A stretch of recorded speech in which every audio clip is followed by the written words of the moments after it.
Doctoresdeltiempo.com presenta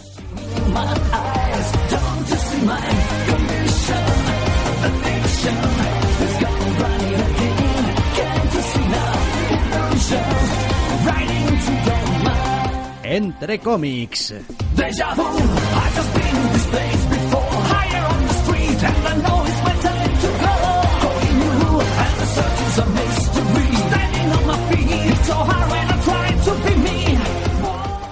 Bienvenidos, queridos oyentes, a una nueva edición de Entre Cómics. Doctor Snack, muy buenas. Muy buenas. Esta semana tenemos unas poquitas novedades, tan solo 4, porque ha habido mucho descarte y nos hemos quedado solo con lo más llamativo.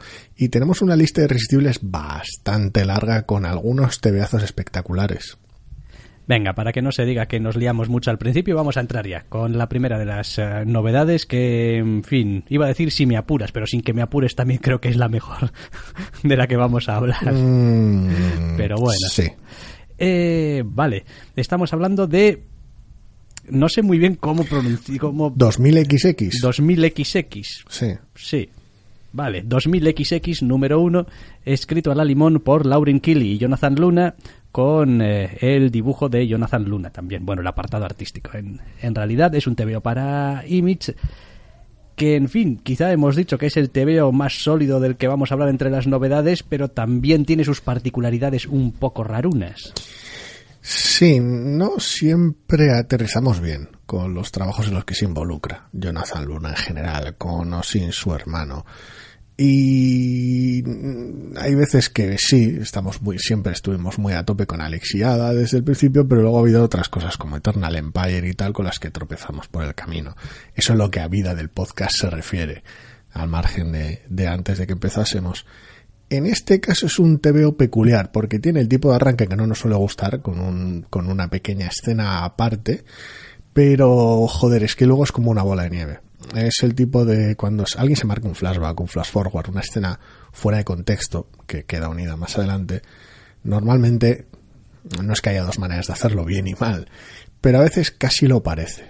Y cuando utilizas ese tipo de energía para que el lector en ocasiones casi se despiste, casi se olvide, hasta que se van juntando las piezas a lo largo del TVO, y lo que son pequeñas señales de alarma a lo largo del mismo se convierte en una bola de nieve gigante que te arrolla para cuando llega el final, estás ante un momento en el cual eso se ha hecho bien. Sí, estoy bastante de acuerdo. A ver, para empezar, lo más llamativo que va a tener con ese TVO cualquiera que lo ojee o que lo abra es que pues es un TVO, no sé cómo llamarlo. A ver, no es monocromático, no es bitono. Sí, es un tema en blanco y negro. A ver, el TVO nos sitúa en un futuro indeterminado, de ahí el título, en Anchorage, en Alaska, y para tener una atmósfera de, pues el futuro está hecho un poco una puta mierda y la gente vive regu, es en lugar de optar normalmente por la paleta de colores fríos que suele acompañar en ocasiones TVOs de este creador, directamente se han tirado a blanco y negro. Es el festival del semitono. Aquí vas a ver tramas de puntos hasta en la sopa. Por algún motivo han decidido tirar por ahí y la verdad es que acompaña muy bien.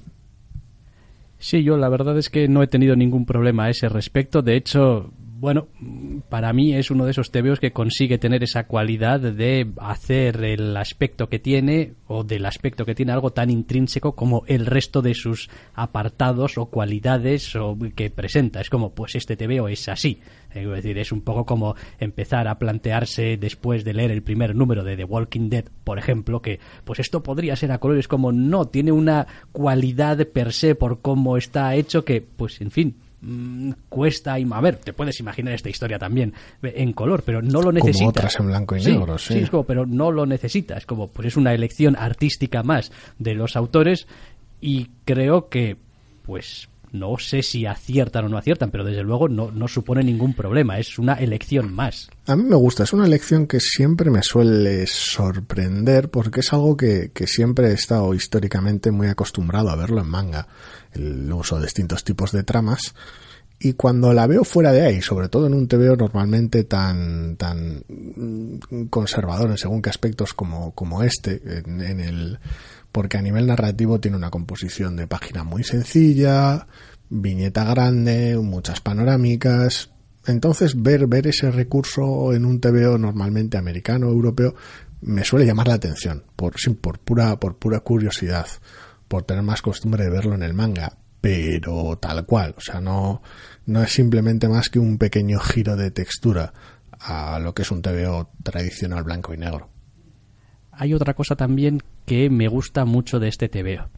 Argumentalmente, salvo que, bueno, intentemos conectar un poco quizá el principio con el final y algunas otras cosas, el grueso del TVO, que básicamente es a nuestra protagonista en un día normal de su vida le pasa algo, y bueno, eso va a tener quizá algunas consecuencias y veremos un poquito el desarrollo de ello.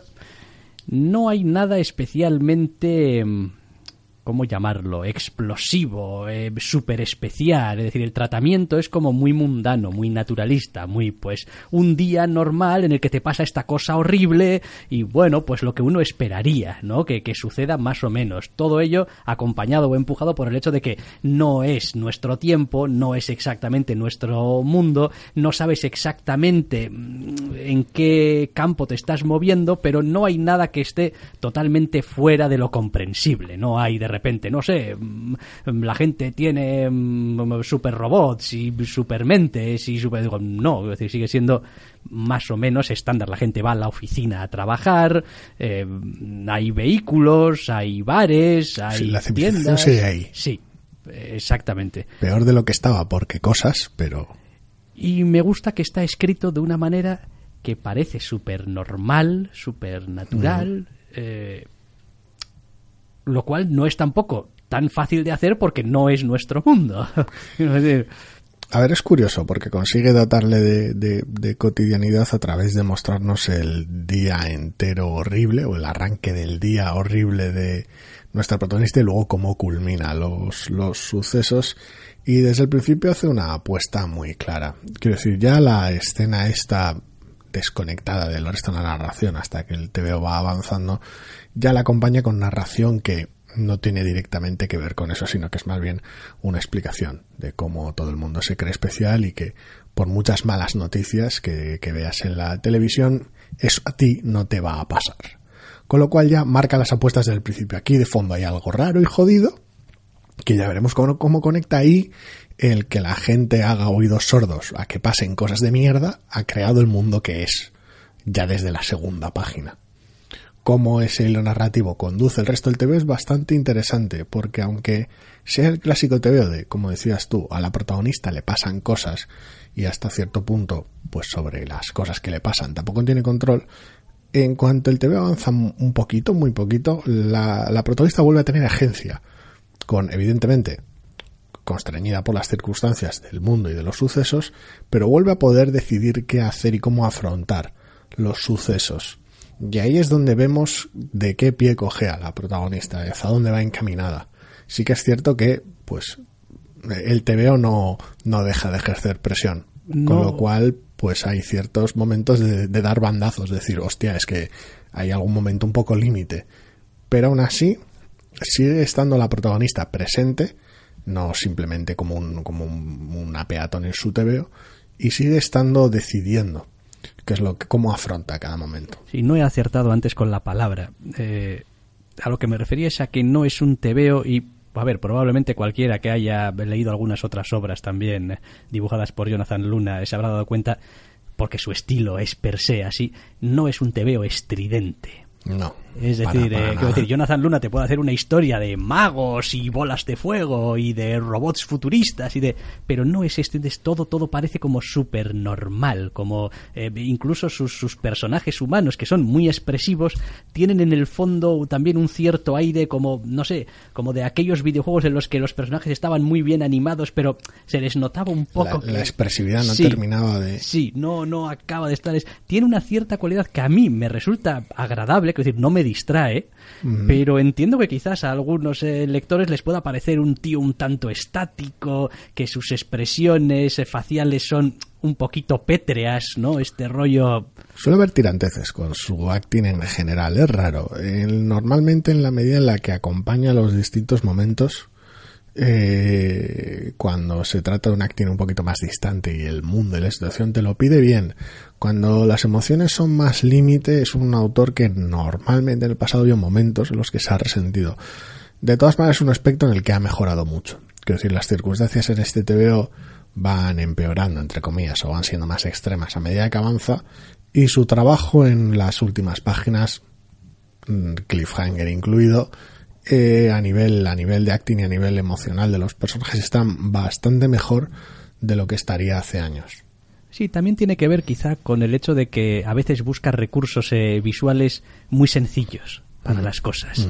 Es decir, no se complica nada. Es como, pues si un tío tiene frío y está temblando, pues le pone unas rayitas alrededor y con un poco del gesto y el resto lo pone el lector. Ya está, ya sabes que ese señor está temblando porque tiene frío. O si algo está, flotando en el aire, pues incluso puede utilizar parecido recurso. Es como, pues que le pone las mismas rayitas a un tío que está temblando como a una cosa que está flotando. Pero el posicionamiento, evidentemente, y el contexto, etcétera, etcétera, te va a marcar. Suele tender a recursos bastante iconográficos. Aquí hay bastante reduccionismo, omisiones de fondos. Es un autor que gusta de contar lo más posible con lo menos posible en muchas ocasiones. Con lo cual consigues que a veces el TVO tenga una legibilidad enorme y que sea muy evocador. Otras veces puede resultar frío y distante, dependiendo de a qué lector te acerques y para dónde tuerzas a veces o yerres incluso en exceso en algunos momentos, pero tiene la ventaja también de cuando llega un momento chocante, que sus obras las suelen tener, tampoco a menudo, pero sí con cierta frecuencia, esos momentos llegan muy bien, porque suponen una nota muy distinta a lo que suele ser la base normal del TVO, y a este primer número le sucede.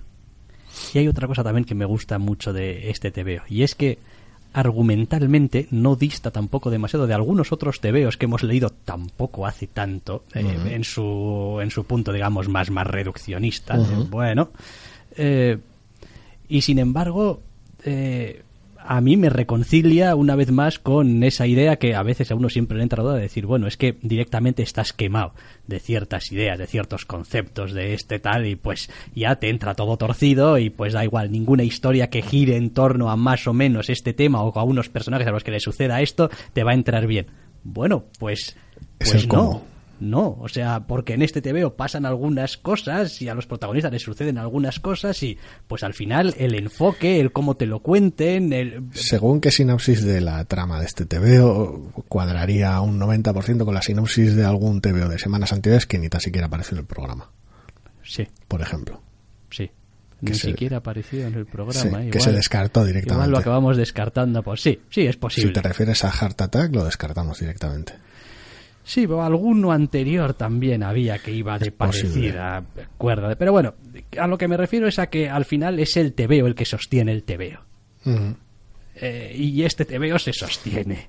A ver, en general me ha gustado mucho, pero lo que más me ha interesado, al margen de algunos detallitos aquí menores aquí y allá, lo más interesante, lo que más me hace llegar el TVO es cómo consiguen un número 1 construir toda una presentación de mundo, protagonista y situación. Cubre las 3 bases, entre comillas, apuntala la trama por la que va a ir el TVO y demás, pero lo hace todo sin sacrificar el impacto del primer número, sin hacer que el primer número sea simplemente un número soso en el cual te explica qué TVO quiere hacer. No, aquí ya está haciendo el TVO que quiere hacer. Y la sensación más maravillosa del mismo es la anticipación. Porque ya desde la narración del principio te ves venir algo. Luego hasta la página de créditos tiene algún detalle simpático. Según la historia se desarrolla dices tú, ay madre, que esto hacía referencia a esto otro. Y a medida que la protagonista descubre más, descubres tú más y te empiezas a llevar las manos a la cabeza. Porque te ves venir el desastre. Y cuando el TVO termina dices tú, sí, lo estaba esperando y aún así me lo llevo todo conmigo. Es ese tipo de TVO. Y funciona muy bien porque el ritmo es envidiable. Por ponerle alguna pega, quizás nuestra protagonista es, señorita buena gente genérica.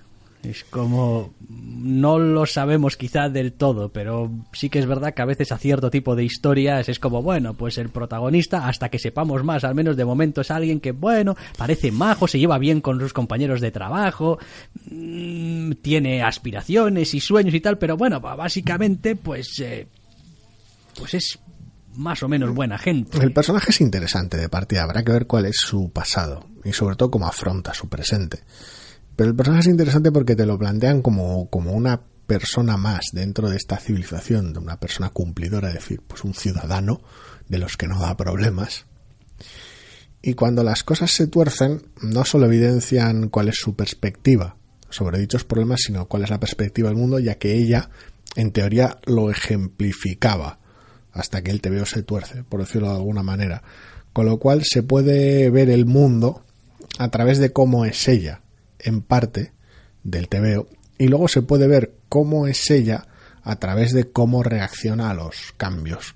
Con lo cual, a ver, es un trabajo en proceso, evidentemente es solo un primer número, pero está bien porque ofrece esa dualidad. Cuando la protagonista, en tanto en cuanto es parte del engranaje, podemos ver el engranaje, y en tanto en cuanto deja de serlo, podemos verla a ella. Entonces mantiene un equilibrio complicado y claro, no tiene tiempo para entrar en profundidad en todo lo que tal vez querría, pero es un primer número envidiable. Sí, la verdad es que me ha gustado mucho este 2000XX, sí, número 1 de Lauren Keeley y Jonathan Luna para Image. Y vamos a saltar desde TVO de Image pues a un TVO de Marvel con pues una colección importante de personajes aquí. A ver, para empezar, agarraos con el título. Conan Serpent War, número 1.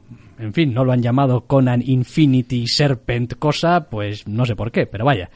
Me estoy adelantando. Conan Serpent War número 1, escrito por Jim Zub, con dibujo de Scott Eaton, con entintado de Scott Hanna, con color de Frank Darmata. Y no sé por qué tengo aquí también a Vanessa del Rey y a Jean-François Bellier. El TVO tiene unas secuencias marco, por decirlo de alguna manera, que van sirviendo de anticipo a la historia, no una suerte de flashback, pero sino una secuencia que va introduciendo en cada uno de los personajes que protagonizan este pequeño disparate, por decirlo de alguna manera, y de esa secuencia se encargan Vanessa del Rey y François Bello, en arte y en color respectivamente. Ah, bien, fantástico, ahora está todo totalmente claro. Bueno, a ver, afortunadamente creo que el TVO en algún lado muy al principio, pues creo que te da toda la información que necesitas saber. Vamos a juntar a una serie de personajes que nos ha parecido, no sé, gracioso juntarlos, o que tendría sentido juntarlos, y vamos a hacer una historia aquí, pues con Conan, por supuesto que sí, pero también con el Caballero Luna y también con Jonah Hex,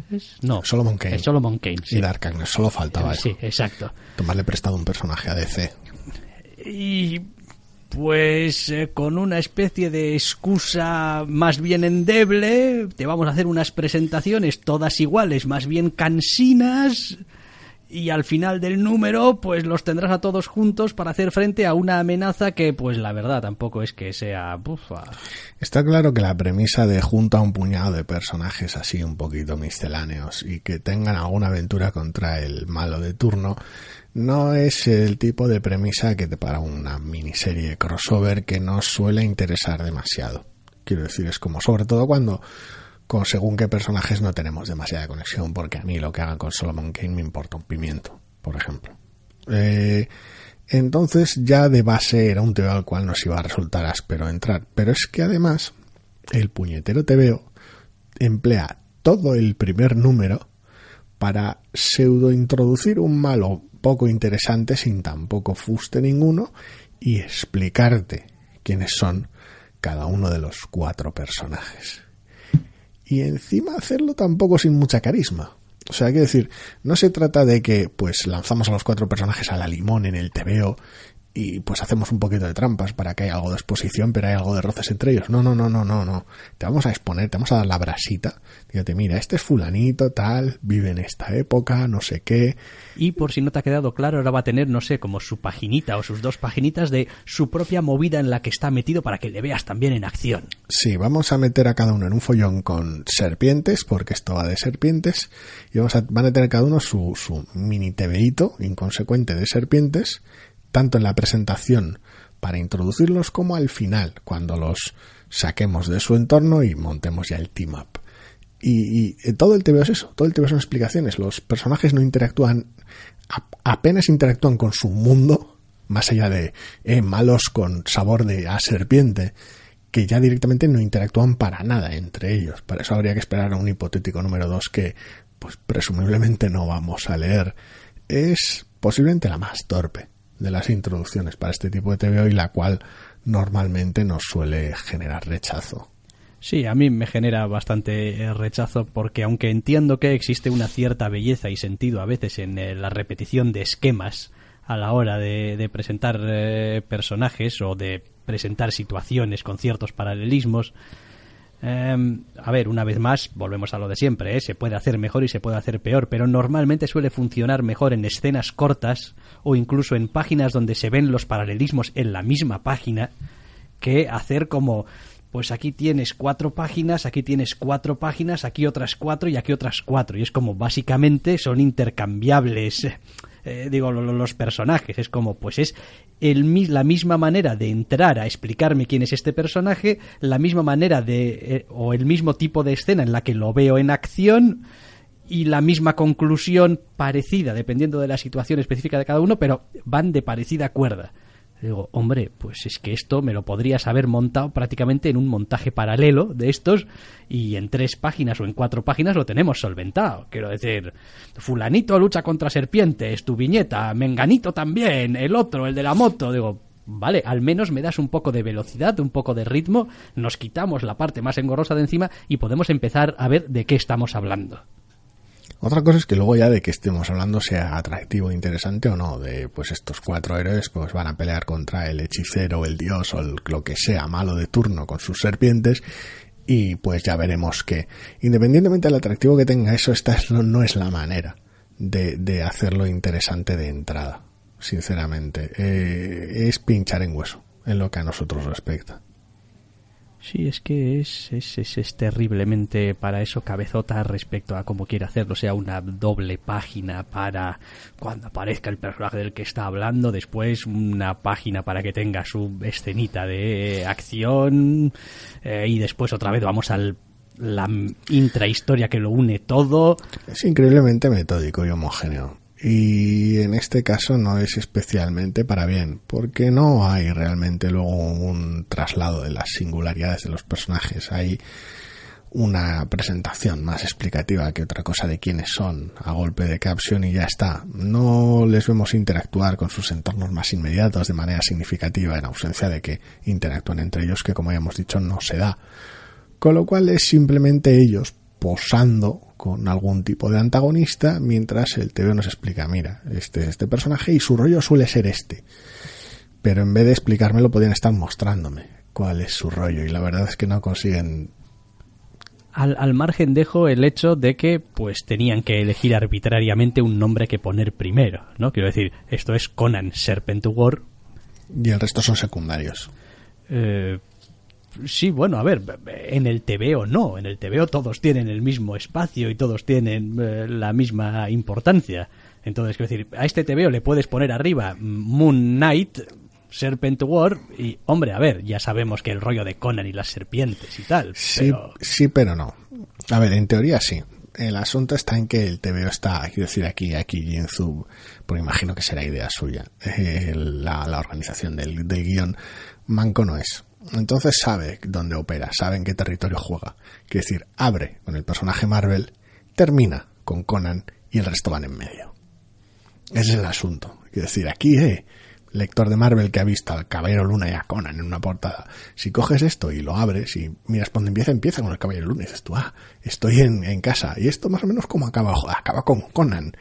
Y es como, bueno, Conan, el Caballero Luna y pues estos 2 otros personajes que me sonarán más o menos, pero abro con el Caballero Luna y termino con Conan. Con lo cual, pues, ya te va llevando de la mano en lo que prefiere. Bueno, pero eso no, entonces esto podría ser Moon Knight Serpent War, ¿no? Empieza con el Caballero Luna. Sí, pero no, porque termina con Conan. Esa es la diferencia. Vale, ahora nos interesa con quién acabas el TVO. En este caso sí, porque es de alguna manera sobre el que cae el peso al final, porque es el que te sirve de puente, es el que terminas con él y pasas a juntar los personajes, por decirlo de alguna manera. Es el que te hace el pie al suceso. Es una cosa menorísima que no tiene mayor importancia, es simplemente que, en fin, pues me toca un poco la moral. Porque es que encima después tienes las clásicas. Y ahora un relato aquí de cosas de... Sí, bueno. Y bueno, que se lo llevan haciendo... Los TVs de Conan ya sabemos cómo van. pues es lo que hay. Pero no, tío. Paso de este rollo. O sea, me puede. No, me parece... Pues un crossover del montón como otro cualquiera, o sea, es tampoco... Sí, pues eso. Oye, que este mes, señor Marvel, ¿cuántos TVOs hemos sacado este mes? Pues solamente 95. 7 millones de ellos. Imperdonable, 95 solo. Échenme un crossover. Palea más TVO a la maquinaria. Pues vale, pues aquí lo tienes. Conan Serpent War número 1 de Jim Zub, Scott Eaton y Scott Hanna con Frank Darmata, y también al arte tenemos a Vanessa Del Rey y a Jean-François Bellier para Marvel. Bien, venga, pues fantástico. Adelante. Vámonos de Marvel. Vámonos de Marvel. ¿A dónde? A Dynamite. James Bond número 1.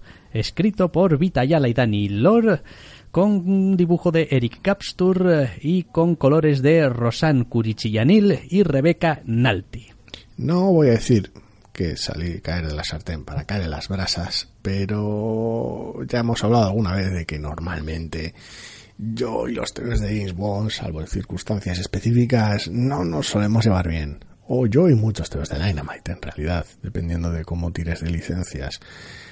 Si para colmo tenemos un TV James Bond con una apertura un poquito irregular, no demasiado atractiva para el bueno de Bond, y luego un TVO sin Bond, la mayor parte del TVO, por decirlo de alguna manera, tampoco entrar en spoilers, pues me quedo con mal cuerpo, sobre todo cuando el TVO en general, que gira en torno a una falsificación y desaparición de una obra de arte, por resumirlo muy mucho el punto de partida, tiene el ritmo más pesado que un montón de un barril lleno de melaza. Esto no funciona. No funciona. Es como... comete grandes superpecados. Bueno, ahí ya esto está abierto a opinión. A mí me parece que poner un James Bond en la portada y tenerlo durante 20 páginas ausente de su propio TVO, pues en fin, no es la mejor de las estrategias, pero bueno, podríamos pasarlo por alto si lo que de verdad me están contando pues tuviese ritmo, fuese interesante. Pero cuando llega un momento en el que estás leyendo el TVO y dices, un segundo, ¿por qué estoy leyendo esto? ¿Quién es el protagonista aquí? ¿Por qué diablos estoy soportando esto? Ah, que esto era de James Bond. Joder, pues aparecerá al final para hacer una de estas entradas Bond, James Bond. Y joder, el TVO a veces pues ya sabes, decepciona haciendo exactamente lo que creías que iba a hacer. No sé, es un poquito injusto, pero parte del problema gira en torno a que nos presenta a una pareja, 2, 3 personajes en unas situaciones un poquito arquetípicas, haciendo unos trabajos pues que los sabemos un poquito, digamos, de base qué es y tal, de la agencia de seguros, no sé qué, y llevan a cabo una investigación a lo largo del TVO que dices tú, buah, este es el nivel, Maribel. O sea, así vamos a ir. Es decir, porque bueno, al menos cuando esto era de James Bond, pues, podrías tener tus cosas, pero es James Bond ahí haciendo cosas de espía que, en fin, bueno, eso es otra cosa que habría que discutir, ¿no? ¿Qué mierdas tiene de espía saltar por balcones e ir disparando? Pero bueno, ¿no? Quiero decir, pero aquí es como una investigación súper chusca, con unas comunicaciones internas que tienen, una especie de... Vosotros sois unos chapuceros. Es una carta de presentación irregular, siendo generosos para la colección, porque recurre a ciertos recursos clásicos, valga la redundancia, como abrir con Bond sin demasiadas explicaciones una secuencia y terminar con soy Bond, cuidado, ojo. Pero nada de eso tiene el empaque que normalmente suele tener, porque la secuencia inicial no tiene fuste ninguno y el final tampoco es que te aporte nada, porque no va más allá, es un cliffhanger clásico. En medio podían haber creado una situación interesante con personajes interesantes que al final te hicieran pensar, joder, casi igual mejor si no hubiera aparecido Bond, por decirlo de alguna manera, pero al menos el TVO sería interesante por mérito propio, o la situación sería interesante, te quedarías con algunos secundarios porque te gusta algo a lo que asirte. Pero lo peor no es eso, lo peor es que directamente es nulo, todo el corazón del TVO es de un tedio brutal, y al final casi estás deseando que acabe y aparezca Bond en algún momento y pase algo, porque los recovecos por los que se están metiendo no tienen... A ver, no tienen energía ninguna. Quiero decir, estamos hablando de dedicarte como si fuese un capítulo de CSI, por decirlo de una manera, a cierta metodología policial, entre comillas, muy entre comillas, y quedarte solo con las partes aburridas. Es una sensación muy rara, no hay tampoco un interrogatorio vibrante de sospechosos, no hay ni hay un momento, exótica, ni un momento eureka de he juntado estas dos piezas que parecían totalmente inconexas. Este testigo que hemos descubierto que nos ha mentido, nos ha engañado y tenemos que volver a por él, o una persecución, algo. Y ojo, podrías haber, es decir, no tiene tampoco nada que ver con eso, es como, oye, podrías haber optado por decir, no, voy a hacer todo pues como una investigación supermundana, ¿no? Es como, ¿qué os creéis? Que la vida real es de ir por ahí siendo, digo, bueno, se puede hacer, pero tienes que seguir buscándole los puntos interesantes a la historia, los puntos de fricción, los elementos que hagan avanzar un poquito la trama. Aquí tenemos escenas a personajes a veces separados y por un lado, sabemos muy poco después de haber leído el TVO de los personajes, pero lo poco que sabemos en general nos lo han machacado. Es decir, hay un tío aquí que se pasa la vida queriendo abrir todas las cerraduras y echar abajo todas las puertas y robar todo lo robable. Y es como, hombre, a ver, me he hecho a la idea desde el principio. Es decir, algo más, ¿tienes algo más? Es raro porque, lo dicho, no va en una dirección hipercotidiana, de decir, pues hay un par de investigadores supermundanos que se cruzan con algo que les viene grande y de repente se ven involucrados con Bond y la cosa les supera, ni tampoco se trata de, aquí hay un par de personajes super expertos en su rollo que están luciendo mucho y que igual lo interesante está que están al nivel de Bond, pero en un entorno y una metodología totalmente distintos, porque no son del tipo de personas que van por ahí con coches llenos de trucos y disparándole a la gente. Están en un nivel muy alto, pero con otro tipo de metodología, en otro tipo de casos, en otro tipo de entorno, de misterio, de thriller. Ninguna de esas dos cosas. Se quedan en medio. No son personajes a los que parezca afectar el día a día, de decir, uy, tengo problemas con el papeleo, o mis superiores, o no sé qué, o mi vida personal, de la cual pues no hay rastro ninguno, y eso me provoca complicaciones en este trabajo de mierda que tengo que hacer, y de repente me encuentro con un flipado super espía o algo así, y ahí podría haber un contraste, pero no es ese TVO, ni tampoco es el TVO de un grupo de élite que se cruza con Bond, el tío de gatillo fácil, tampoco. Es un TVO genérico que ni pestañearías al verlo si no fuera porque lleva Bond en la portada, y lo que le aporta Bond, al menos en este primer número, es nada. No, esto creo que tampoco funciona, No lo acabo de ver claro, la verdad. Nada claro. James Bond número 1, esta vez no. Vita Ayala y Danny Lore con Eric Capstur, Rosan Kurichillanil y Rebecca Nalty para Dynamite. No. Venga, vamos, que nos queda todavía otra editorial que visitar. Antes de acabar con las novedades, hablamos en este caso de Dark Horse, y el TVO se titula The Butcher of Paris número 1, de 5, por cierto, de Stephanie Phillips, escribe, Dean Kotz dibuja y Jason Wardy colorea, en esta historia que ya desde el principio nos dicen que está basada en hechos reales. Sí, durante la París ocupada por los nazis, pues un psicópata. Por resumirlo mucho, el que tenga más interés puede buscar al carnicero de París. Asesino en serie, sí. Sí, puede buscar al carnicero de París en la Wikipedia, en Google y tal, y informarse más del asunto, pero sí, durante nazis, pues unas movidas en París bastante horribles. El TVO decide coger ese hecho o esa inspiración, por decirlo de alguna manera, de en medio de esta situación monstruosa, todavía capas extra de monstruosidad, según de qué manera, porque también qué es lo que hizo, por qué, etcétera, ya es otro asunto al margen, y coger y afrontarlo desde el punto de vista de casi, no a toro pasado, entre comillas, pero de alguna manera afrontarlo como decir, mira, esto sucedió y vamos a entretenernos más con el entorno en un principio que con los hechos en sí. Los hechos en sí ya sean objeto de números posteriores, donde nuestro dueto protagonista, que sale no especialmente mucho en este primer número, hagan de detectives. Hay un elemento que me sorprende un montón de este TVO. En esta casa a veces se han oído opiniones no siempre loables acerca de, en este caso, películas o series que adaptan sucesos reales o incluso biografías de personajes, por el rollo este de, a veces si me ciño demasiado a la realidad de lo que sucedió, me queda esto un poco soso, y si me voy mucho por las ramas y se me va mucho la olla, pues no sé hasta qué punto esto hace falta poner basado en hechos reales, ¿no? Sí, porque no siempre lo que sucedió es la historia más interesante que puedes contar. Correcto. Me sorprende un montón que estructuralmente, y respecto a cómo organiza su trama, sus personajes, su enfoque, parezca que es una historia que te has inventado.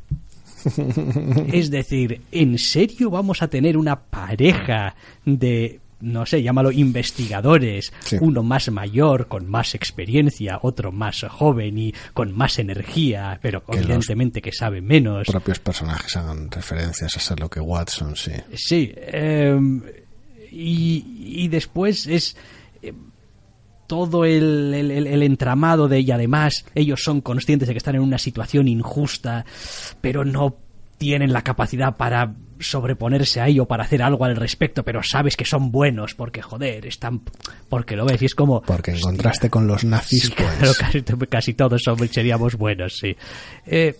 Pero no sé, todo como me lo cuentan me resulta un poco como, joder, es que aunque quisieras haberte inventado unos personajes más de mentira, te hubiese costado, ¿eh? Es raro porque no es un tema que me haya hecho mucha gracia, sinceramente, ni tengo demasiado interés en la colección a partir de este número, pero es un caso de estudio bastante peculiar precisamente por eso. La situación se cuenta con cierto peso en los momentos premeditados. Las presentaciones van cargadísimas de tintas, tanto del antagonista como de nuestros teóricos protagonistas, como de la situación de la ocupación. Son los tres ingredientes principales del asunto y se presentan cargadísimos de tintas, sin mesura ni sutileza ninguna. Es delirio puro, y el problema está en que te acercas peligrosamente a la caricatura en ocasiones, tanto de lo nazis que son los nazis, como de lo psicópata que es el psicópata, como de lo astutos que son y carismáticos que son nuestros detectives.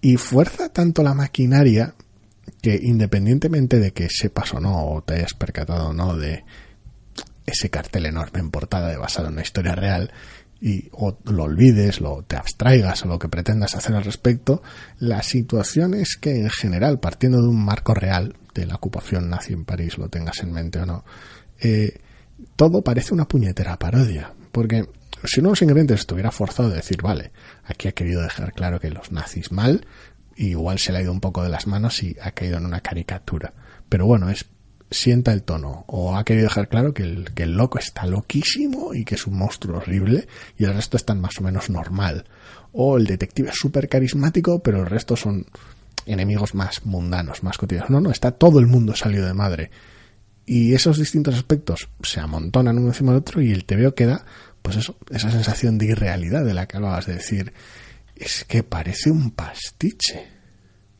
Sí, es una cosa un poquito extraño. Después, pues es como todo, ¿eh? Ya a estilo artístico y tal, pues para gustos se hicieron los colores. En fin, a mí me parece quizá un poquito más rudo, un poquito más crudo de lo que me gusta habitualmente. Pero bueno, tampoco tengo problemas, quiero decir, se lee con mucha facilidad, no se mete en jardines donde no tiene que meterse. No, hay exageración en el acting, lo cual pues ayuda a esa exageración, a que los malos sean muy malos. Y sí, a ver, sí, correcto. A ver, este TVO nos presenta a uno de estos tíos que en cuanto le ves sonreír dices tú, bueno, no sé quién eres porque todavía no he leído ni quién eres, pero eres el malo. Pero tú eres el malo. Lo cual, hasta cierto punto, tampoco sé muy bien. Esa es otra de las cosas que me preocupa, entre comillas, del TVO. Es como, no sé muy bien qué es lo que me quiere contar. Porque tampoco es una situación de ¿quién es el tío este? Digo, no es un estudio, no parece ser un estudio de carácter, ¿no? Pues como no, pues es este señor que además lo has visto en viñeta, es decir, ya sabes quién es. Después, no igual... tampoco es un misterio de averiguar correcto, quién es. No es un misterio de averiguar quién es. No sé si va a ser un intento de a ver si lo atrapamos, o a ver si entendemos por qué hace lo que hace, o simplemente, pues, este tío estaba aquí durante este tiempo y pues me he leído unas movidas sobre él y he pensado que, joder, estaría bien contar su historia. Es gracioso porque el TVO tampoco recorre un camino de decir, pues mira, aquí hay una serie de habitantes parisinos judíos que quieren escapar de las garras de un monstruo y en su desesperación caen en las garras de otro monstruo distinto. Dices tú, esa dicotomía que se plantea ahí de en qué monstruo acabas, porque parece que la situación no tiene salida por la pura desesperación, pero no parece recorrer ese camino, porque aunque presenta la situación como monstruosa, los personajes la aquejan más de voz y más de explicación y de situación que de actitud, lo cual es raro. Y, o sea, son más verbales con lo desesperados que están que mostrando lo desesperados que están. O sea, los que están desesperados porque te lo dicen de viva voz, más que verlo en las viñetas, aunque evidentemente hay momentos que lo reflejan. Y luego la situación no es decir, confiamos en esta persona y esta persona ha resultado ser un monstruo. Qué fallo, nos ha engañado, ¿no? Porque como el propio TVO lo presenta como siniestro y vil en sus apariciones, dices tú, ¿por qué no hay un rechazo? Porque la gente que interactúa con él no dice, espera, que este es un puto loco siniestro, no sé qué trama aquí, será como mínimo un colaboracionista nazi, mejor nos vamos. No hay nada de eso, por muy siniestro que lo presenten. Y dices tú, claro, es que la gente está tan desesperada que no se da cuenta, y en su monstruosidad pues no hay aquí como se vuelven como insensibles a cómo opera la gente en su desesperación. Tampoco es lo que quiere contar, simplemente hace una caricatura de los distintos aspectos de los ingredientes principales y se queda ahí, y el resto de secundarios están victimizados por la situación del TVO, no histórica. Sí, creo que también tiene que ver con el hecho de que no sé si tiene muy claro cuál es el punto de vista de la narración, porque a ratos parece que lo que estamos haciendo es seguir las evoluciones de estos investigadores, pero otras veces parece que no, lo que estamos haciendo es seguir el rastro de gente que quería huir de la Francia ocupada, o del oficial nazi, o del psicópata. Después tienes incluso alguna página en medio de contexto donde salen otros personajes que están solamente para decir, mira lo que está pasando.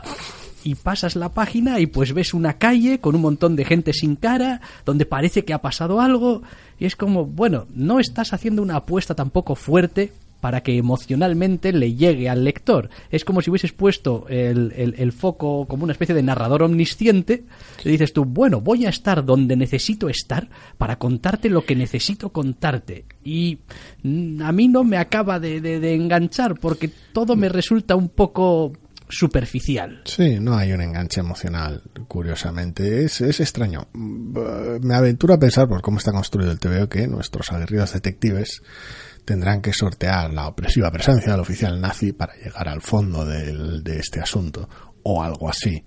Tampoco tengo muy claro hasta qué punto querrá apoyarse con firmeza en los hechos históricos el TVO a partir de ahora, o simplemente lo utilizará como excusa para contar una historia de detectives en un entorno peculiar, por utilizar un eufemismo para la París ocupada por los nazis. Es raro, es un TVO irregular y cuyo tono, sobre todo el tono, es lo que al final lo traiciona. Pues The Butcher of Paris, número 1 de 5, Stephanie Phillips, Dean Kotz y Jason Wardy para Dark Horse, y estas van a ser básicamente la lista relativamente corta de novedades que vamos a comentar esta semana, y lo que vamos a hacer a continuación es entrar ya con los irresistibles.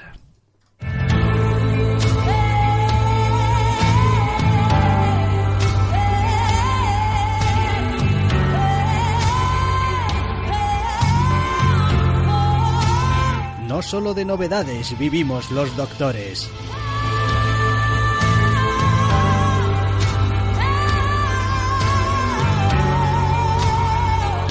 También leemos otras colecciones. Y aquí están, porque nos encantan. Los irresistibles de la semana.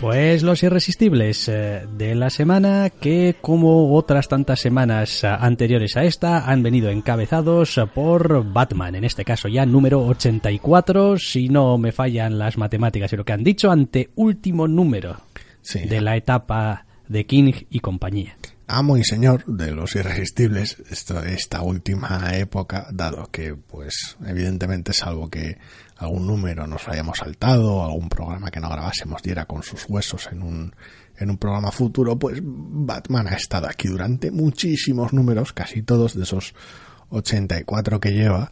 Y sí, de alguna manera el arco argumental está a punto de estallar y se supone que teóricamente terminar en el siguiente número y con ello la etapa. Está muy bien, quiero decir, ya hablaremos de la etapa en general posiblemente con el siguiente número y una vez más cuando ya termine con lo de Batman y Catwoman, pero me está gustando muchísimo. Quiero decir, es una situación muy límite y no está exenta de errores los distintos momentos que ha tenido, pero es un número sólido como una roca. Sí, pienso que quizás, a ver, se está llevando a conclusión la historia desde un ángulo concreto y queriendo hacer quizás más hincapié en algunos personajes que en otros. Y en cuanto a este número, me parece que es un número que está bien, que está muy bien, que se deja leer fantásticamente. También creo que hasta cierto punto, al menos, claro, a ver, llevamos 84 números de Batman. Creo que para mí como lector parte de lo que del mensaje que este número quiere hacerme llegar, yo no lo necesitaba. Quiero decir, es como yo ya lo sabía. Uh-huh. Es como ya a lo largo de las apariciones de determinados personajes que ha ido habiendo a lo largo de los últimos, pongamos, 15 números, uh-huh, ya me he hecho a la idea de cuáles son las razones de este personaje para hacer lo que hace. No necesitabas conocer ciertos detalles de la historia de un personaje para conocer al personaje. Exacto, y es como, bueno, pues está bien, tiene buen ritmo, está bien contado, además hace un poco incluso de greatest hits, de momentos concretos, uh-huh, de la etapa. Vale, pues es que decir, correcto, está bien ejecutado, bien.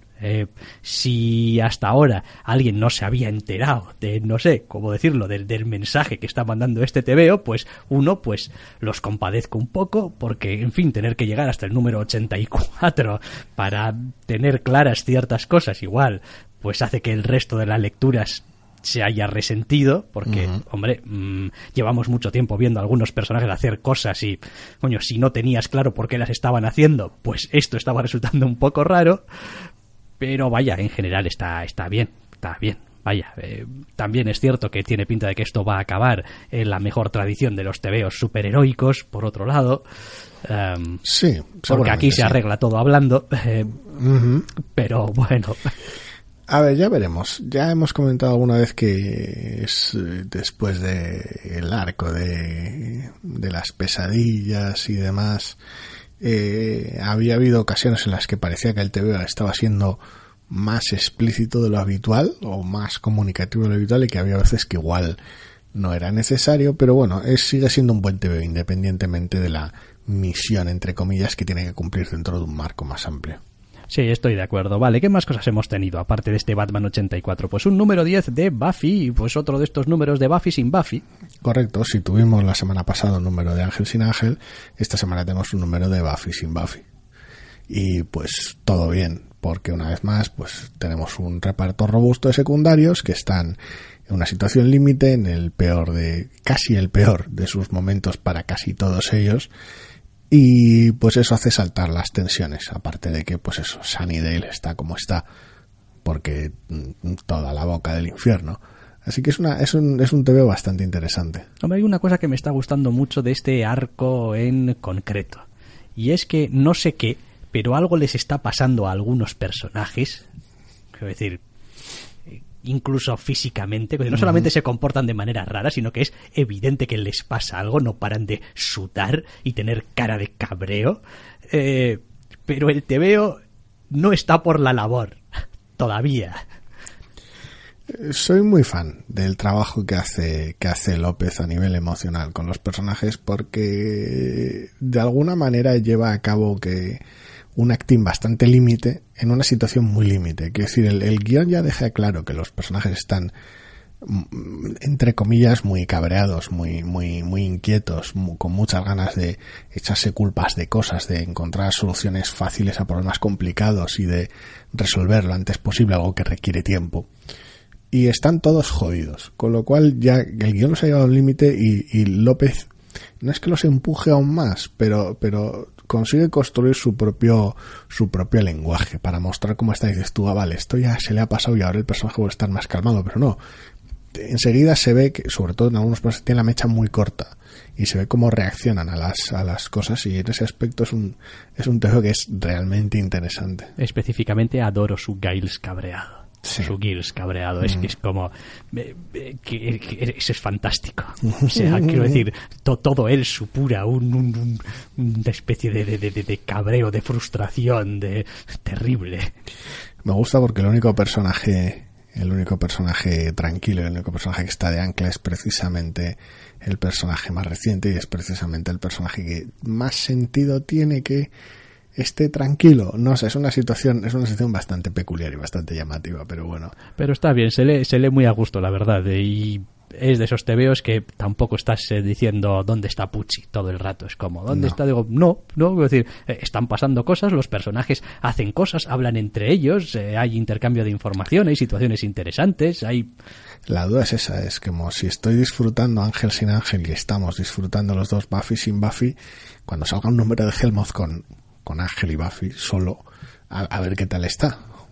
Bueno, a ver, a veces tampoco hay que descartar del todo que cierta gracia en muchas colecciones, series, películas, lo que sea, está también en sus secundarios. Sí. Es decir, si coges a Buffy y la aíslas completamente de lo que es su entorno, a ver, en este caso lo vas a tener con Ángel, y decir, ahí ya tienes suficiente material para trabajar, sí, ¿no? Porque además no se conocen de nada. Pero que a veces tiene que ver con el entorno, y independientemente de lo que crea que es buena o es mala, digo por el ejemplo que voy a poner ahora, ya hicieron el intento de voy a coger a Joey de Friends y lo voy a meter en su serie y me voy a comer la mierda.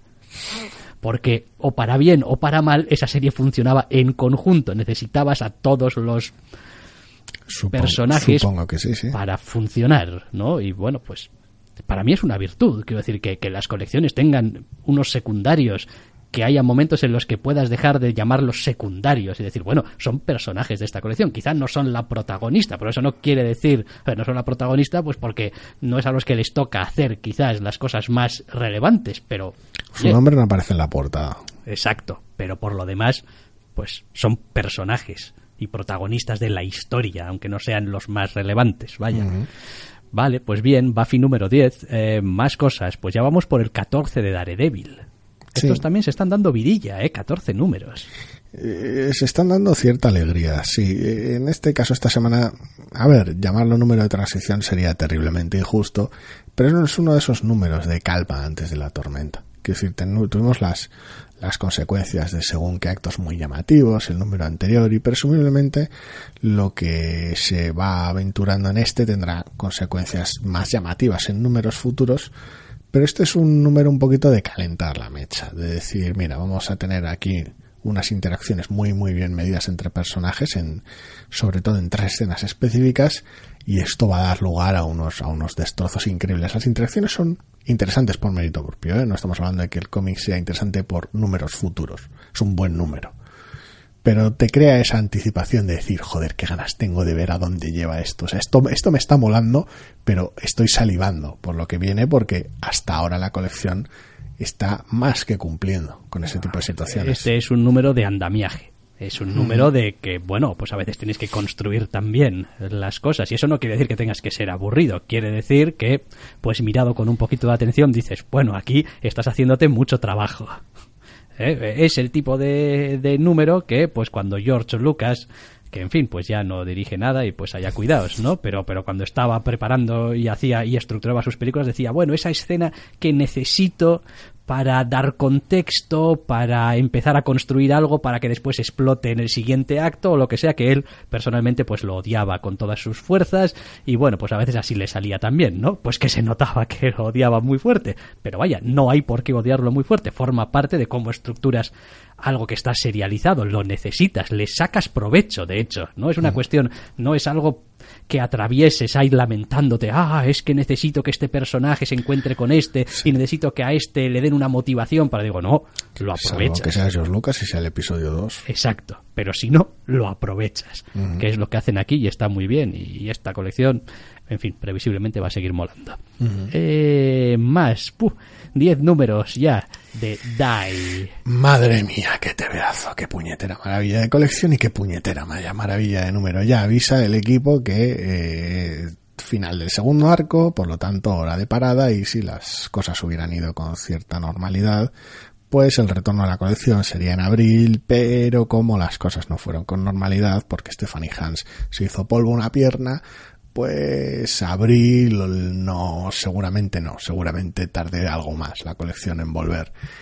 Pero bueno, el asunto está en que es un pedazo de maravilla de final de arco terrible. O sea, el primer arco fue buenísimo y el final fue acojonante. El segundo arco ha sido tremebundo y el final es cósmico. Eso es una cosa descomunal. O sea, creía que no me podía gustar más esta colección y este número y este arco son tremendos. Este número está muy bien, pero muy bien. Y una vez más, es un número que quizá estructuralmente vuelve a estar centrado más en un personaje único que otra cosa, pero era el personaje que probablemente necesitabas para darle este cierre al arco. Y después una cosa que me gusta muchísimo de Dai y me viene gustando desde el principio es que conceptualmente me flipa.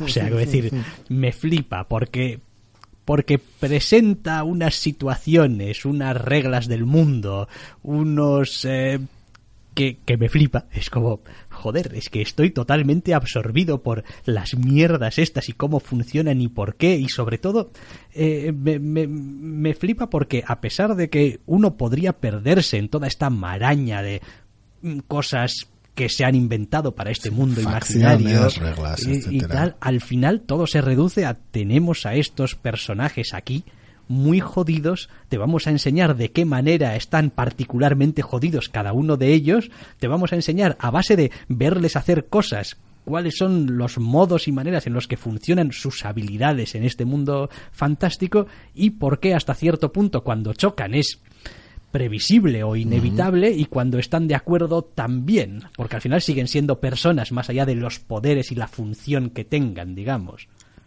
Sí, a nivel tonal no tienen nada que ver y a nivel de trasfondo en muchos casos tampoco, pero me hace mucha gracia porque mientras hablabas me ha hecho sonreír un poco ciertos puntos en común que tienen con un anime que nos encanta, que es Log Horizon. Que hacen cierto énfasis en los sistemas, en las reglas que gobiernan un mundo específico, pero ambas obras, posiblemente esta más, pero bueno, entienden que lo interesante no es el sistema per se, lo interesante no son las reglas que gobiernan un mundo de ficción, lo interesante es cómo capitalizas esas reglas y cómo las utilizas para que tus personajes tomen decisiones interesantes y para que esas decisiones interesantes tengan consecuencias interesantes. En este caso, normalmente las decisiones son horribles y nacidas muchas veces de nuestros peores fallos más que de nuestras mejores virtudes, y las consecuencias tienden a lo horrible, más a menudo que no. Pero el enfoque es ese, que es decir, todos esos sistemas son interesantes, pero son interesantes porque dan pie a ese tipo de situaciones donde los personajes pueden decidir qué hacer con ello.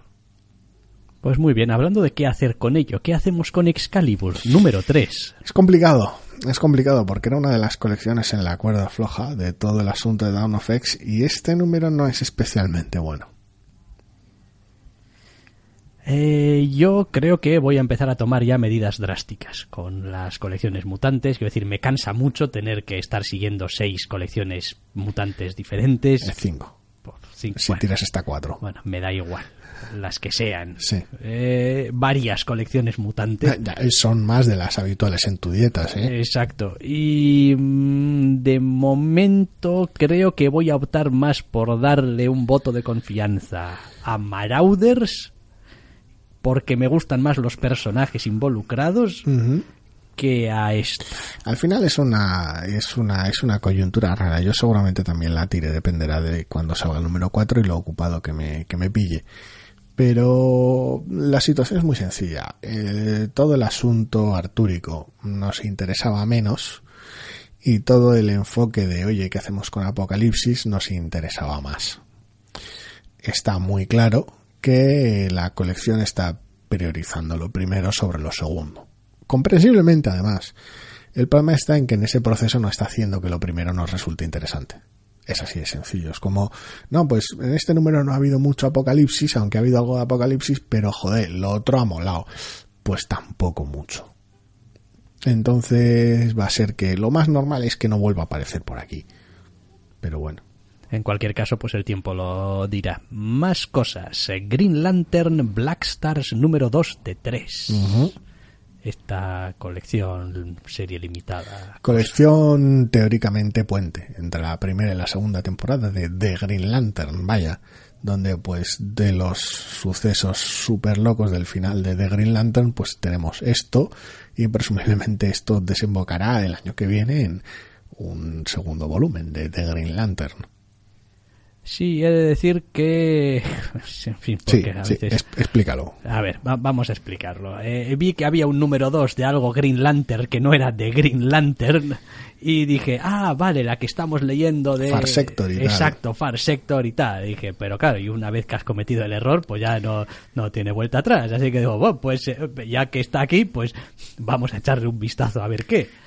Que el Dr. Snack no para de dar la brasa con lo que mola esta idea de olla. Y la verdad es que hacía bastante tiempo, también en parte pues porque ya prácticamente todos vamos a tiro hecho, a las cosas que no entraba sin saber a qué, y según iba leyendo me voy quedando con el tebeo y voy diciendo, hostia, esto no sé de dónde viene ni por qué todo esto es tan raro, pero cómo me está molando, qué raro es todo, que totalmente fuera de sí está todos los personajes, la situación, la escritura es también over the top, o sea, como, pero aquí conceptualmente también una ida de olla.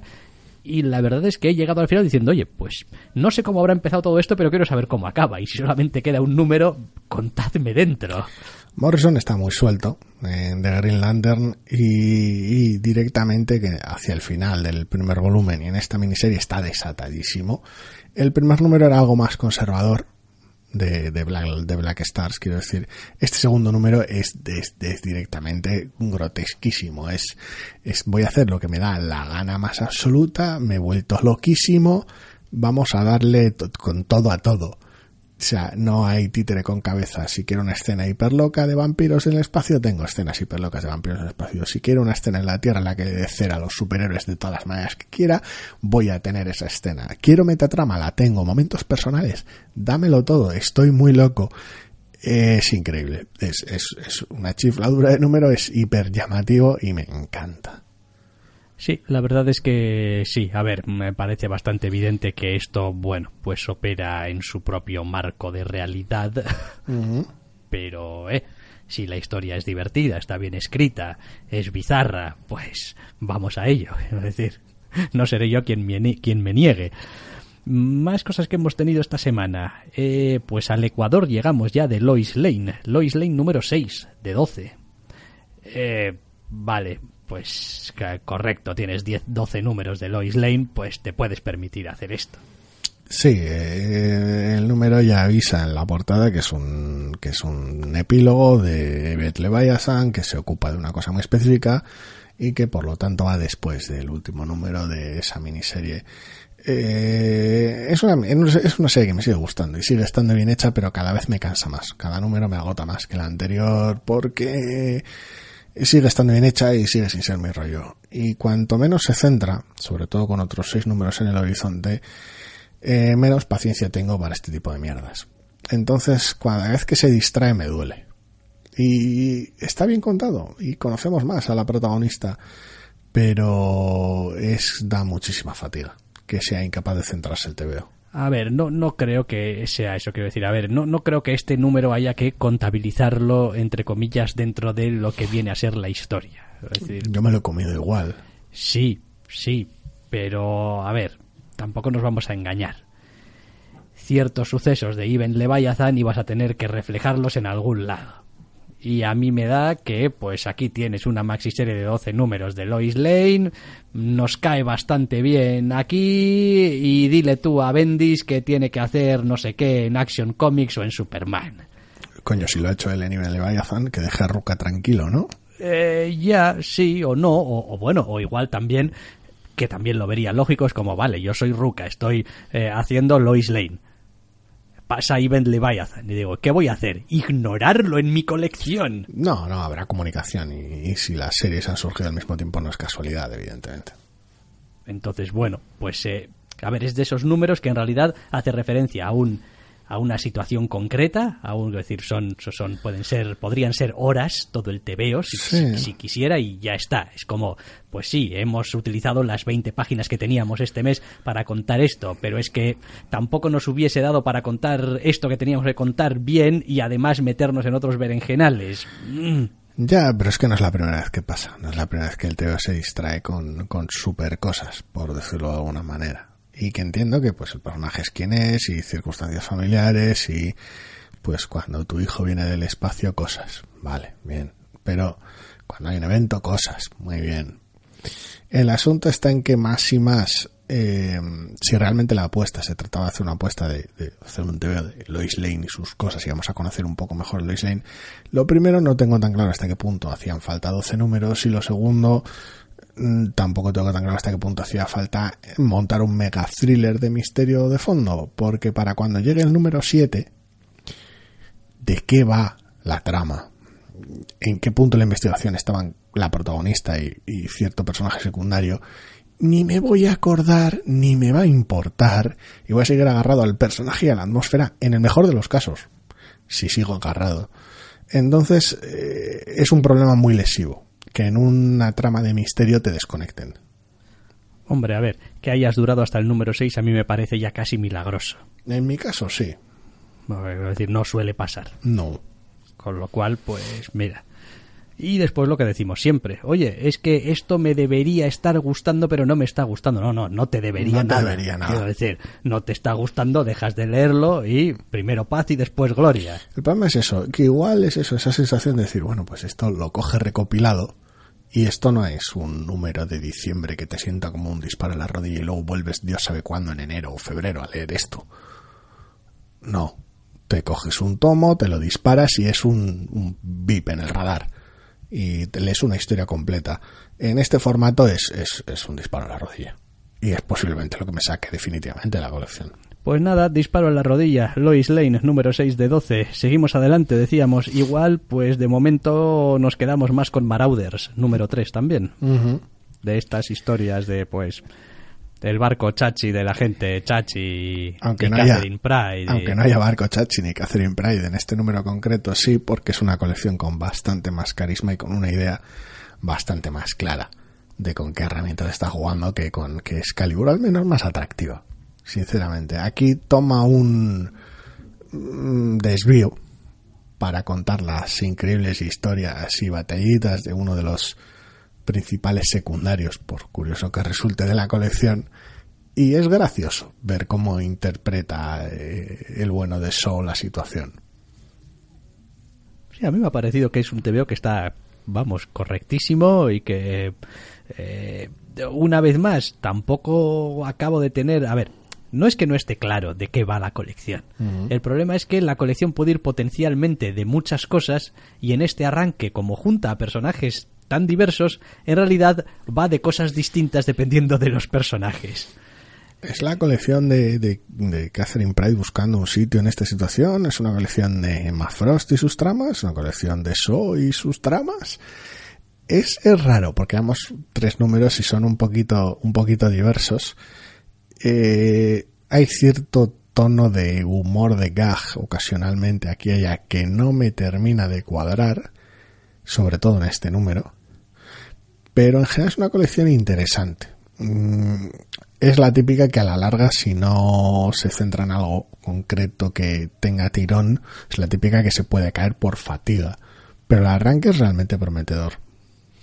Sí, está bastante bien. Vale, está bastante bien, claro. Pues algunas colecciones están bastante bien y otras colecciones que están más bien, muy bien, como por ejemplo viene siendo Red Sonja, que alcanza ya su número 11. Para ahora en otro número que me lo he pasado pipa leyendo este número. O sea, esta colección está siendo, una sorpresa absoluta para mí y está siendo un deleite leer cada puñetero número.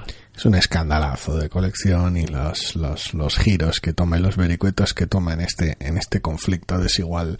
Esta colección es una maravilla y este número es descomunal porque sigue manteniendo esa crudeza y esa crueldad de un conflicto increíblemente irregular entre dos bandos que no tienen ni comparación a nivel de poder, y aún así consigue encontrar momentos para el humor y no siempre negro, lo cual sería, entre comillas, el camino más fácil o más obvio en este tipo de situaciones.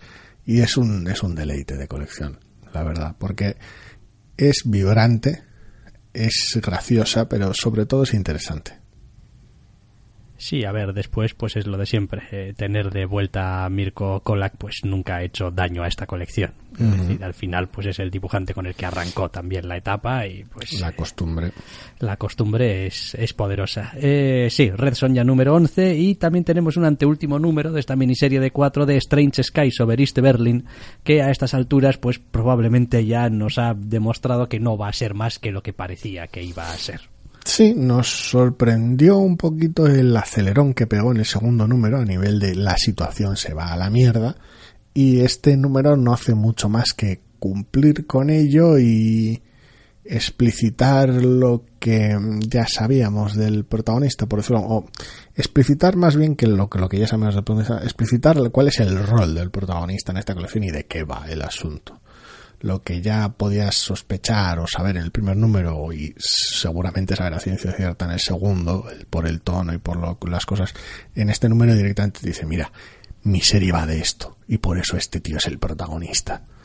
Y ahora disfrutemos del destrozo.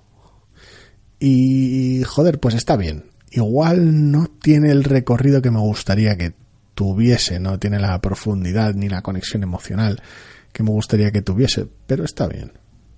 Sí, es eso, es como, pues estás bien, es como, y bueno, pues nos queda un numerito más, pues venga, vamos a terminar de leerte, a ver qué, pero también es cierto que, a ver, algunas partes del TVO las pasa a base de, bueno, voy a ahondar un poquito en esto que ya he ido contando y pues me voy a regalar aquí un poquito en cuanto a textos, en cuanto a ambiente, en cuanto a narración, en cuanto a tal, y bueno, que vayan pasando un poco las páginas y ya llegamos al final, ¿no? Sí, bueno, venga, nos vemos el mes que viene y terminamos esto, porque no ha mostrado ninguna intención, desde luego, de cualquier cosa rara, extraña o paranormal o de ciencia ficción que haya podido tener esta colección, no da ninguna muestra de, quiero decir, de preocuparle. Es un poquito como eso que me ha solido contar a veces de la excusa de Stephen King de dónde viene el terror. Es como, mira, el terror te viene. Es un catalizador. Exacto, y es lo que hay. Y pues aguantas y punto pelota.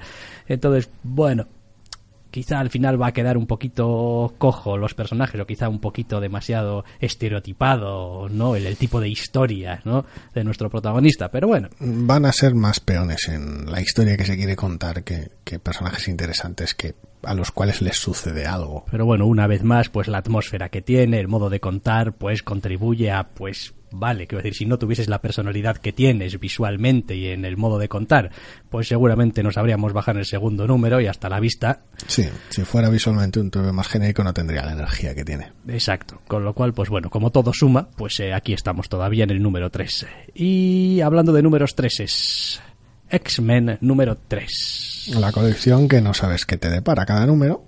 Y pues tampoco sabías lo que te deparaba este tercer número, y es toda una sorpresa presentación de un antagonista nuevo para nuestros queridos mutantes y una historia bastante chiflada de por medio que pues he disfrutado como un enano. Estructuralmente me está empezando a dar un poco vibraciones a la colección que hizo Hickman de los Cuatro Fantásticos. Es decir, me voy a pasar 6, 7 números contando historias distintas, entre comillas, con personajes diferentes, algunos ya conocidos, otros que me los invente, hay ya cuidados que no tienen aparentemente nada que ver entre ellos, y es probable que en el futuro empiece a jugar con todos estos elementos que te he mostrado en los primeros 6, 7, 8 números, y igual de aquí a 10 números estamos diciendo, ahí va la leche, pero si fulanito está interactuando con menganito y esta cosa con esto otro, y entonces claro y tal, quiero decir, porque de momento llevamos 3 números y es lo que tú dices, cada uno es de su padre y de su madre. Es como no están siguiendo digamos, argumentalmente dónde acababa el número anterior y lo retomo aquí. No. Es decir, a veces parece que haya pasado un periodo de tiempo que pues ni está muy claro. No mucho, porque hay ciertos sucesos que están respetando, pero sí, es como cosas que suceden cuando montas algo como Krakoa y este follón. Pues cosas que pasan con la familia Summers, cosas que pasan con la isla, cosas que pasan con la reacción de según qué fuerzas externas. Y la verdad es que está quedando por una colección entretenidísima. Sí, pero es eso, quiero decir, va a acabarte el número y no esperes que en el número siguiente sigan con esto ni te den más explicaciones, porque probablemente el número 4 vaya a ser otra movida. Otra cosa. A Hickman se le ha cruzado otra movida con los mutantes. Claro, esto es el peligro Hickman también. Quiero decir, ¿cuántas de esos testigos se recogen luego? Claro, y las estructuras que se utilizan habitualmente, pues se utilizan habitualmente porque a veces son un peñazo, pero también funcionan bien. Es decir, oye, en este primer número hemos recogido directamente el testigo de lo que era House of X, ¿no? Y dices tú, con esto podría montarme un primer arco y hacer 6 números ahí, ¡pum! Mi primer arco ahí y tal. Y digo, sí. Y en el segundo número unas mierdas con Krakoa y tal, unas movidas y tal y cual. Y hostia, pues con esto podría hacerme 6 números ahí. Entonces, Krakoa y no sé qué, y una isla y la otra y tal. Y en este tercero, no, pues una especie, me saco de la manga unos antagonistas nuevos y pues hostia, pues podríamos explorarlos y 6 números aquí de... Todavía no. Digo, no. La respuesta es todavía no. Te los voy a mostrar todos, son elementos con los que voy a jugar. Y claro, ¿qué suele pasar? Pues que, digamos, que dependiendo de a cuán largo plazo estés jugando, y esto lo vimos con su etapa en Los Vengadores, te puede pasar que cuando tengas que recoger carril y recoger el... Sí, recoger sedal. Recoger sedal, dices tú, madre mía, no acabo de recoger sedal, parezco George R.R. Martin. Quiero decir, estoy queriendo cerrar tramas y es que no hay manera. Llevo aquí capítulos y capítulos y capítulos y esto no se acaba. Me va a llevar una vida. Me va a llevar una vida. Entonces, bueno, habrá que ver. Corre ese riesgo. Habrá que ver, pero me resulta muy gracioso lo realmente independientes argumentalmente que están resultando estos 3 primeros números. Nada que ver el uno con el otro, salvo que, bueno, pues sí, tenemos a los mutantes y a Cíclope aquí, que por cierto últimamente le veo muy feliz y contento. Es el Cíclope feliz, es lo que hace que Yu resulte raro en esta colección, porque es el único elemento discordante, porque la Emma Frost cabreada está muy bien y los roces entre ella y Jean Grey están muy bien, porque Yu, pero Yu y el Cíclope feliz es una cosa rara. Contribuye a que se sienta como una cosa rara, pero sí. ¿Por qué Cíclope está todo feliz y en esta situación tan enrarecida? Ay, en fin, un poco over the top, aquí de todas formas, Hickman también. No, pero es el Hickman que me gusta, el sobrado. Pero bueno, pero bien, sí, en general bien. Y vamos a acabar con el número 11 de Young Justice. Sí, que a veces parece mentira que lleve 11 números. Es un poco las situaciones de cuando Bendis se enreda y cuando se traba. Quiere decir, sigue siendo una colección divertida, con personajes que molan mucho, demasiados personajes que molan, pero molan. Bueno, entonces va a ser una maravilla leer su legión de superhéroes. Es jodido, porque tenemos un reparto demasiado amplio aquí, es complicado prestarle la atención idónea. Cuando además este TVO tiende en su cliffhanger a volver por ciertos derroteros del primer arco argumental, pues a veces te da una impresión un poco cíclica. No lo sé, ya veremos. Con el número 12 cumplirá entre comillas un año de colección y debería tener ya algo que llevarse a la boca. Pero es la típica colección que es tan ligera que es fácil seguirla aunque canse un poco. O sea, porque es divertida y los personajes molan.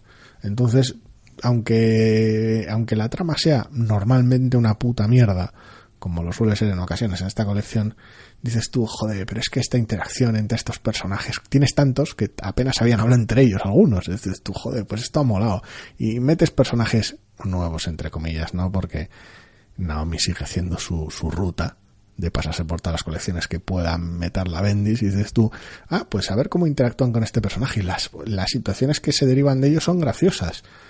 Pero todavía no queda muy claro. Creía que tenía claro en el número 6 o 7 lo que quería contar Bendis y hacer saltar al grupito de una dimensión a otra desfaciendo entuertos, pero pues no. Saltaron a una dimensión, desfacieron un entuerto y pues ya están de vuelta. O tal vez no. Es muy agotador. La trama es realmente mala, pero los personajes molan. Me provoca un nono automático, sí. O sea... Es muy de cansancio. Tiene la ventaja de ser una colección divertida que se lee fácil, pero la trama no. Ahora mismo no vale nada porque Bendis da la impresión de estar perdidísimo. Bueno, pues nada, oye, a ver si se encuentra, ¿eh? Más que nada para el bien de los que están leyendo Young Justice. Vaya, que a mí, sí. como quien dice, pues ni me va ni me viene. Pero el problema es que al resto nos deje de ir y venir y dejemos de leerla. Ese es el asunto. En fin, bueno, pues llegamos ya al final del programa, nos despedimos y como decimos siempre, si todo va bien, podréis volver a escucharnos la semana que viene. Hasta la semana que viene.